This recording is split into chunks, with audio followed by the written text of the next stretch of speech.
Daniel chapter 8, and this one, just like the last one, it says that in chronological order, this chapter precedes chapter 5, and Daniel was about 70 years old. Chapter 7 and 8 correspond to the first and third years of Belshazzar and belong chronologically between chapters 4 and 5. And in this chapter, we're also going to hear the first angel ever mentioned by name. And you'll find out that Greece has become, was the goat represented, and that Alexander the Great is the large horn. So here we go. This is another vision. And this is, remember, the last part of Daniel has to deal with dreams that he had for the future and prophecies. And some of these prophecies have already come true. Daniel 8. During the third year of King Belshazzar's reign, I, Daniel, saw another vision, following the one that had already appeared to me. In this vision, I was at the fortress of Susa in the province of Elam, standing beside the Ulai River. As I looked up, I saw a ram with two long horns standing beside the river.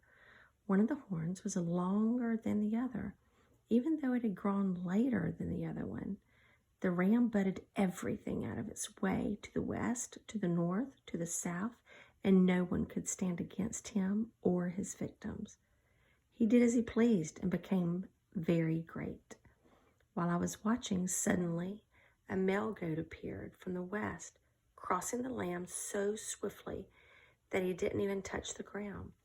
This goat, which had a very long horn between its eyes, headed towards the two-horned ram, and I had seen standing beside the river, rushing at him with rage.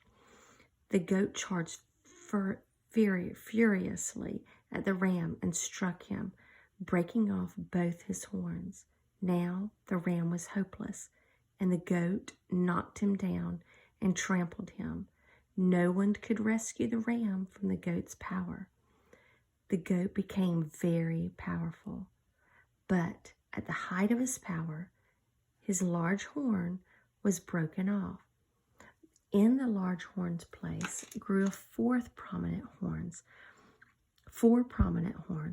pointing in the four directions of the earth. Then, from one of the prominent horns came a small horn, whose power grew very great. It extended towards the south and the east and towards the glorious land of Israel. Its power reached to the heavens, where it attacked the heavenly army, throwing some of the heavenly beings and some of the stars to the ground and trampling them. It even challenged the commander of heaven's army by canceling the daily sacrifices offered to him and by destroying his temple. The army of heaven was restrained from responding to this rebellion, so the daily sacrifice was halted and truth was overthrown, and the horn succeeded in everything that it did. Sounds like some things that's been happening in our world lately. Then I heard two holy ones talking to each other. One of them asked, "How long will the events of the visions last? How long will the rebellion that causes description stop daily events of this vision last? How long?" Lost where I am. How long will the rebellion cause discretion stop the daily sacrifices? How long will the temple and heaven's armies be trampled on? The other replied, "It would take 2,300 evenings in the morning, then the temple will be made right."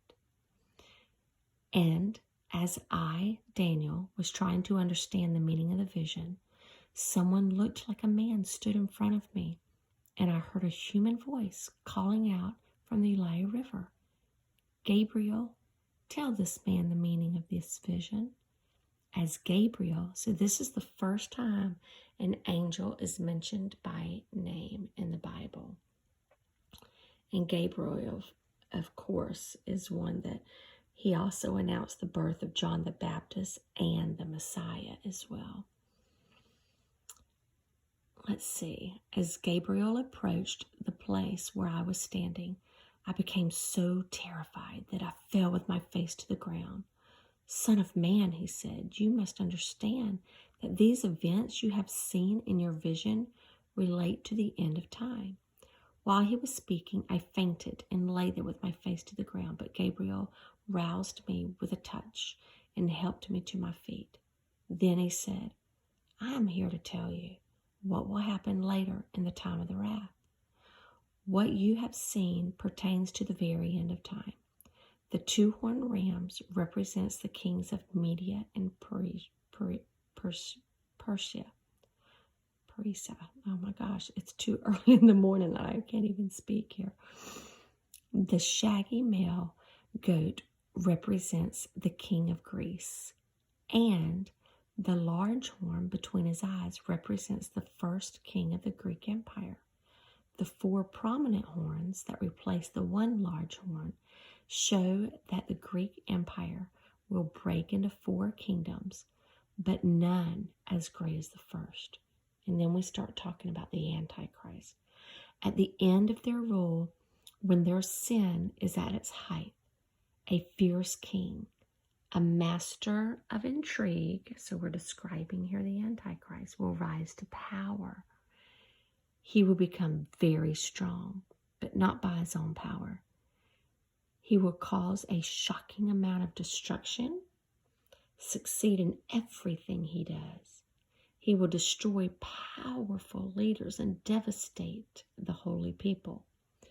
He will be a master of deception and will become arrogant and will destroy many without warning. He will even take on the Prince of Pieces and Prince of Princes in battle. But, what does it say? He will be broken, though not by human power, but God. That was my input there. This vision about the 2,300 evenings and mornings is true, but none of these meetings will happen for a long time, so keep this vision a secret. Then I, Daniel, was overcome and lay sick for several days. Afterwards I got up and performed my duties for the king, but I was greatly troubled by the vision. I could not understand. So anytime I'm reading things like this, I often go to commentaries in my study Bible, and I go to the commentary of Tony Evans, and I even look online for commentaries to help me to understand this. So whenever you're reading anything in the Bible that is just confusing or you want to know more about, dig deep. I encourage you to dig deep. All right, I'm going to go on and read chapter 9 and for myself and see what happens next. I like the title of it. It says Daniel's prayer for his people. I'm all about prayer, and it looks like it's a long prayer here. So we'll see. Have a great day.